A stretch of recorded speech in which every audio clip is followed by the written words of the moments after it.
Bueno, imaginemos por un momento un colapso social absoluto, un pánico total a nuestro alrededor. Hoy, en este análisis, vamos a sumergirnos de lleno en un caso histórico verdaderamente fascinante y profundamente emocional. Es la historia de alguien que se mantuvo como una roca frente a ese mismo colapso, el profeta Isaías. A lo largo de esta exploración, vamos a desgranar exactamente cómo este personaje logró anclarse en medio de una crisis nacional inmensa. Y lo más importante, vamos a extraer lecciones súper prácticas sobre la resiliencia humana y cómo mantener nuestras convicciones frente al rechazo total.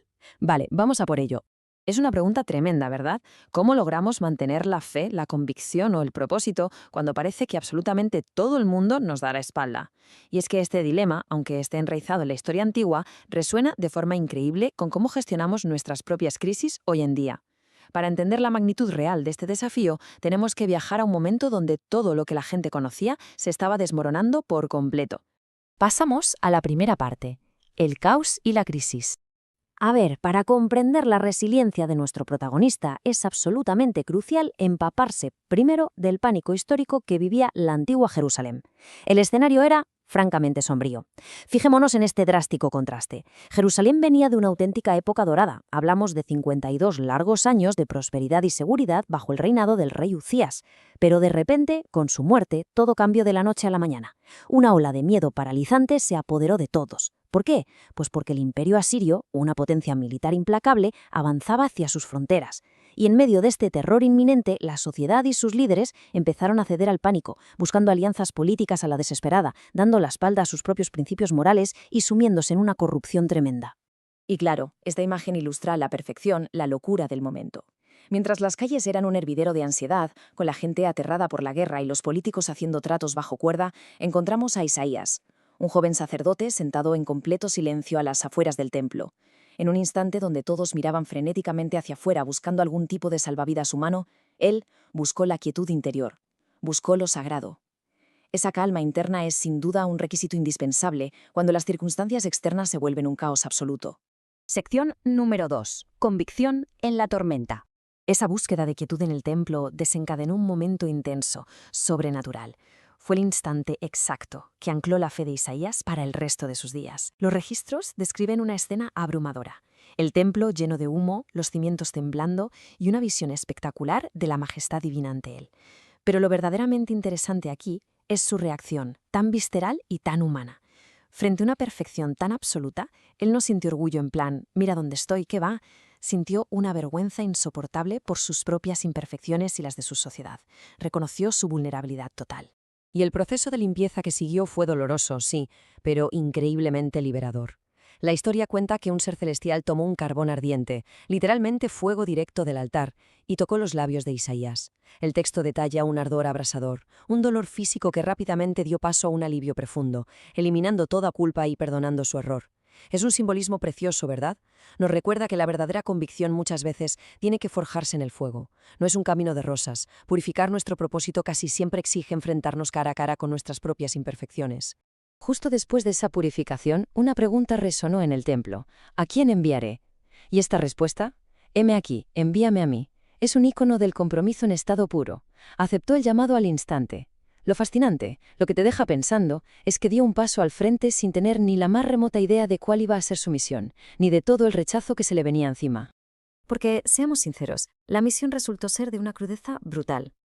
El mandato era hablar a personas que, deliberadamente, se taparían los oídos y endurecerían sus corazones, hasta que el país quedara literalmente en ruinas. El éxito de Isaías no se iba a medir con encuestas de popularidad, ni con aplausos, ni con masas siguiéndole. Su éxito se iba a medir pura y exclusivamente por su firme obediencia a una causa en la que nadie más creía. Y esto nos lleva a la tercera parte, el peso del rechazo. Detengámonos un momento aquí, porque es vital dimensionar el coste social de todo esto. Mantener la fe en medio de una crisis sale caro, y para Isaías significó un aislamiento pesado y sofocante. Podemos ver cómo el rechazo fue escalando, acorralándole desde fuera hacia adentro. Primero, las burlas. Era ignorado y ridiculizado por la gente en las plazas públicas. Después, la cosa se puso más seria. Los mismísimos líderes religiosos del templo le exigieron que se callara, que dejara de dar lo que ellos consideraban falsas esperanzas. Pero el golpe más devastador, sin duda, vino de su propia familia. Su primo Eliab se plantó en su puerta para exigirle que parara. Le dijo que nadie quería hacer negocios con la familia, que sus hijas estaban siendo marginadas. Lo abandonaron, simplemente para evitar la vergüenza social. Y esta frase, gritada por la multitud en aquel entonces, resume a la perfección la desesperación pragmática del ambiente. La sociedad había tirado por la borda cualquier necesidad de cimiento espiritual. Es muy típico, ¿no? En tiempos de pánico extremo solemos buscar soluciones de fuerza bruta o salidas rápidas, despreciando por completo cualquier tipo de visión a largo plazo. Cuarta parte. Un propósito más grande. Frente a un panorama de repudio tan absoluto, casi cualquiera habría tirado la toalla. Pero precisamente de ese dolor personal, el relato avanza hacia revelaciones que desafían toda lógica y que fueron el motor de Isaías. Para sostenerle, la historia nos dice que se le dieron visiones de una esperanza definitiva. Se le ordenó plantarse frente al aterrorizado rey Acaz y anunciar que una virgen concebiría un hijo llamado Emmanuel, que significa Dios con nosotros, una señal que rompía con toda lógica humana.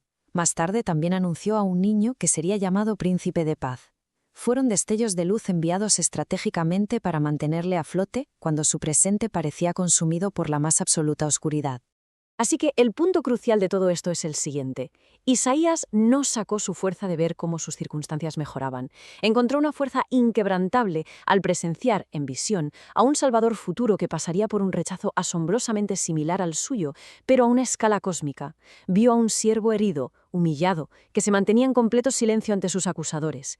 Isaías comprendió entonces que su propio sufrimiento era solo una pequeña sombra del sacrificio de este siervo inocente que, contra todo pronóstico, encontraría vida después de la muerte y traería la restauración final. Y ojo a este número porque la precisión de estos textos resulta francamente asombrosa. 700. Los historiadores han debatido sobre esto durante siglos. Estas profecías increíblemente exactas sobre el siervo, incluyendo detalles específicos de crucifixión y resurrección, se registraron aproximadamente 700 años antes de que ocurrieran en la historia. Es la prueba definitiva de que una visión verdaderamente profunda sobrevive, con creces, al rechazo inmediato de su época.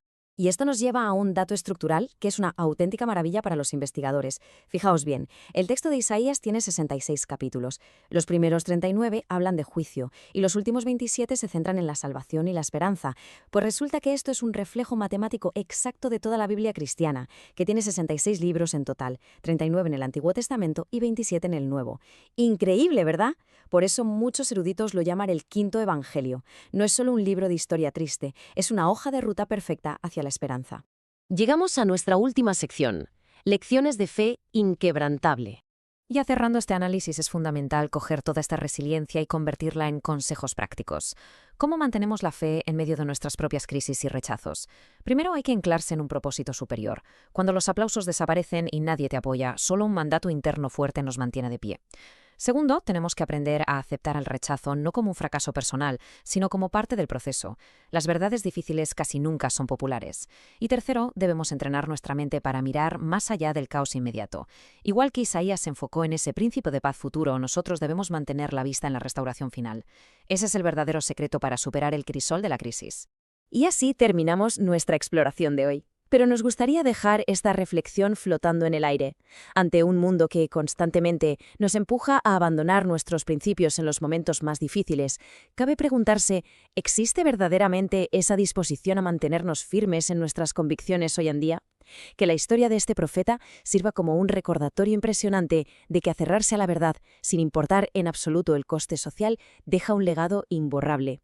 Esperamos que este análisis haya sido de gran inspiración para seguir resistiendo y aprendiendo frente a cualquier adversidad. ¡Hasta la próxima!